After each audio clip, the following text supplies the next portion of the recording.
Narcolepsy is a chronic brain disorder that is characterized by a classic tetrad of excessive daytime sleepiness, with sleep attacks that can strike at any time. Other symptoms include cataplexy, which is a sudden bilateral loss of muscle tone, paralysis, and hallucinations.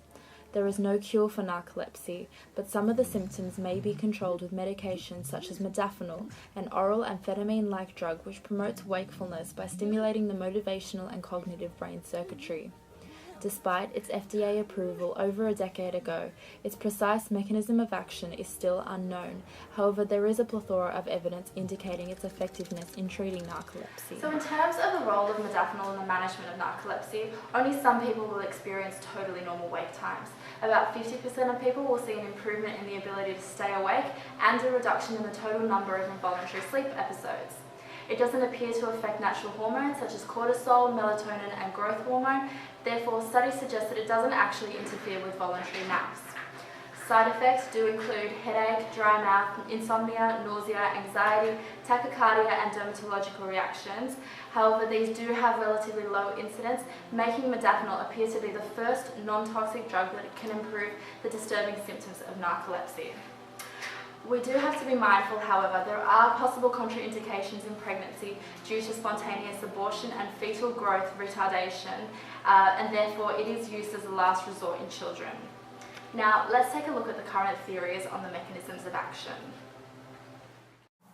It is well known that modafinil works as a weak dopamine reuptake inhibitor in the striatum and nucleus accumbens, which increases locomotor activity through the increase of extracellular dopamine concentrations. However, it is believed to work on multiple other systems. Firstly, in the hypothalamus, modafinil has been found to activate orexins and hypocretins in areas that increase wakefulness, along with increasing dopamine and norepinephrine levels in the tuberomammillary neurons, which causes an increase in histamine levels.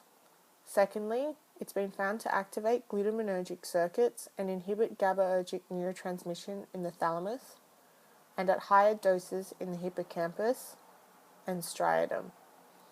It was found to enhance the effectiveness of gap junctions in the thalamocortical loop through the prevention of gap junction exocytosis between GABAergic interneurons and possibly even glutaminergic pyramidal cells.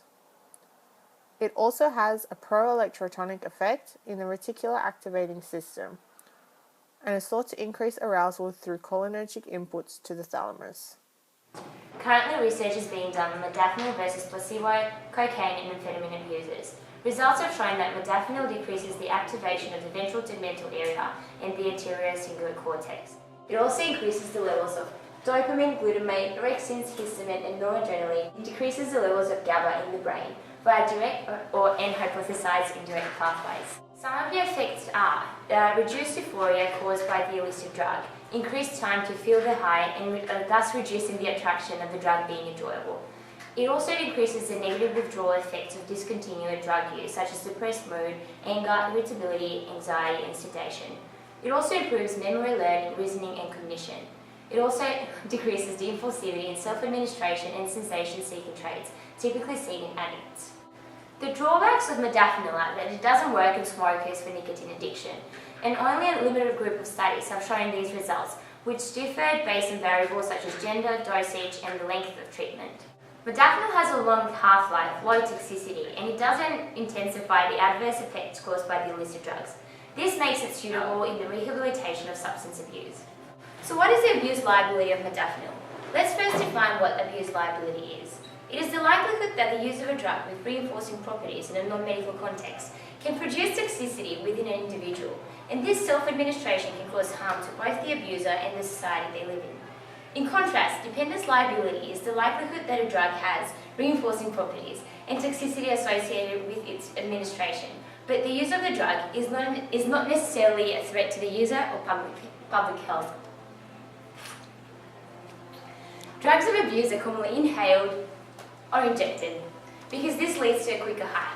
The same cannot be done with modafinil due to its physicochemical properties, such as instability at high temperatures and low water solubility. Subjects with a history of polysubstance abuse have described modafinil as less provoking of feelings of euphoria and pleasure, giving it a very low, if any, abuse potential. Modafinil activates more discrete areas of the brain involved in arousal and wakefulness, whereas amphetamine-like drugs of abuse have a more widespread effect.